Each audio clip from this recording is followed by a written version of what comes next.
Bonsoir, cher membre. Je suis Lundwe Luis Bertrand, archiviste documentaliste de formation. C'est un honneur pour moi de prendre la parole pour le compte du Cameroun.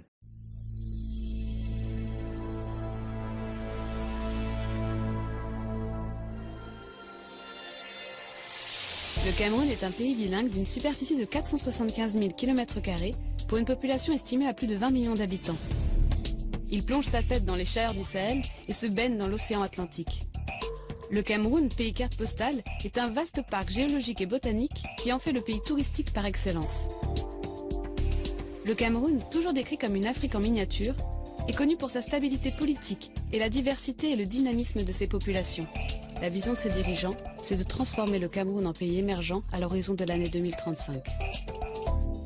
La priorité, c'est l'investissement, car l'investissement, c'est la croissance. Tous les grands secteurs sont sur la ligne de départ. De gigantesques chantiers d'infrastructures ont été lancés. Un port en eau profonde, des routes, des barrages. Le pays met les bouchées doubles pour gagner la bataille de l'énergie et de l'eau potable. Le Cameroun, producteur de pétrole, sera bientôt grand producteur de gaz. Et son sous-sol renferme une grande variété d'autres richesses minières. Bauxite, manganèse, nickel, diamant, rutile, cobalt. Le Cameroun est un pays d'agriculture. Sur ses terres généreuses, il pousse un peu de tout. Le Cameroun est le garde-manger de l'Afrique centrale. Son objectif, passer de la production rurale à la production industrielle.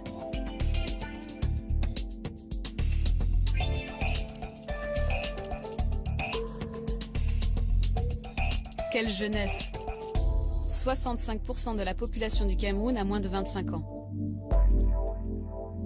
Près de la moitié de cette population est en âge scolaire. Le pari, c'est d'adapter l'éducation et la formation aux exigences du développement.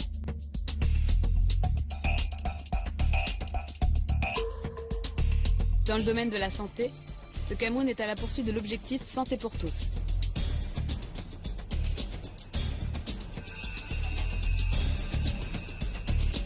Aujourd'hui, le 6e continent de la planète Terre, c'est le monde numérique. Le Cameroun en fait déjà partie.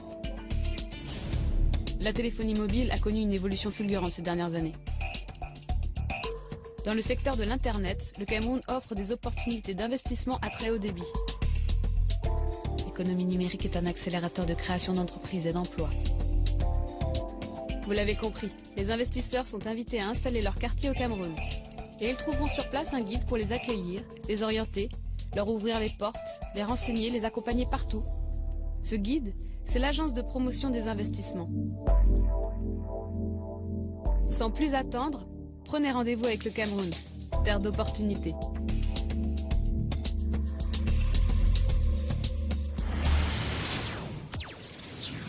Le Cameroun est un pays doté d'une diversité culturelle qui compte environ plus de 250 ethnies. Chaque tribu a son plat préféré. Si on part peut-être chez moi, je suis Etone. Notre plat préféré c'est le coq. Si on part peut-être chez les Bassa, le plat préféré c'est le mbongo. Si on part peut-être chez les Bafia, c'est le coq.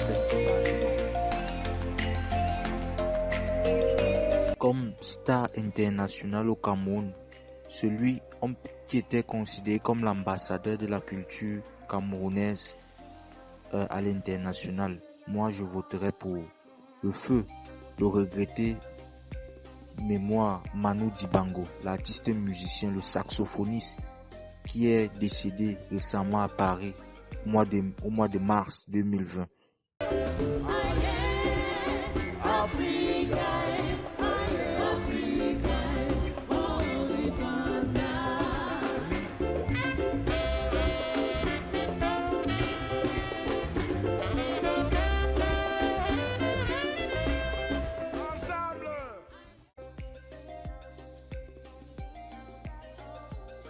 Les archives nationales ont été créées à l'époque coloniale par les Allemands.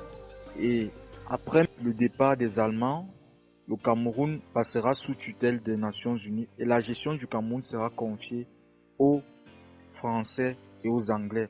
Ce qui fait que à Yaoundé, on a le fonds des archives d'une part qui est allemand Et d'une autre part qui est français, à Boya, nous avons maintenant le fonds d'archives qui n'est que anglais. Et à la tête des archives nationales, on a à l'heure actuelle une directrice, Dr Esther Olembe. Notre semaine internationale des archives a porté sur le développement des technologies de l'information et de la communication qui, comme vous le savez, génèrent une masse importante de documents. Et ces documents doivent également être conservés. Et contrairement aux documents papier, le document numérique est très instable.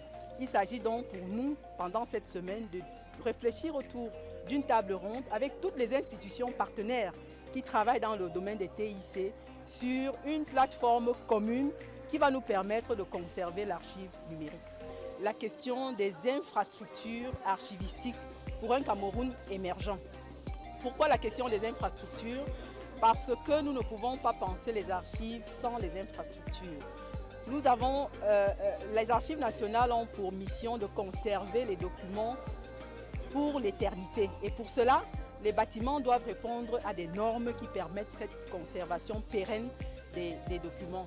Et s'agissant des écoles de formation, il y en a plusieurs, mais celle qui est beaucoup plus connue au Cameroun, c'est l'ESTIC, École supérieure des sciences et techniques de l'information et de la communication de l'Université de Yaoundé.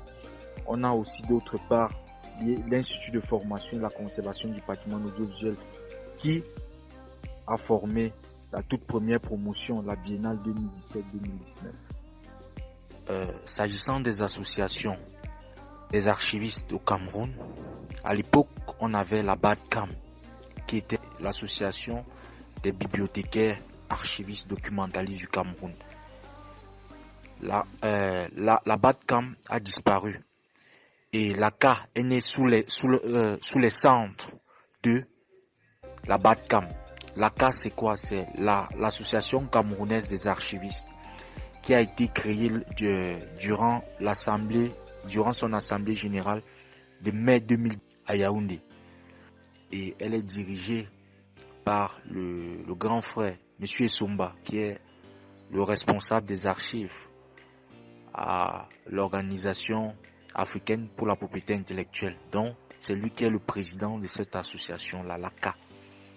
Et elle se réunit en temps de besoin, et elle siège et elle prend parfois des décisions qui concernent aussi la vie de tous les archivistes qu'il y a au Cameroun.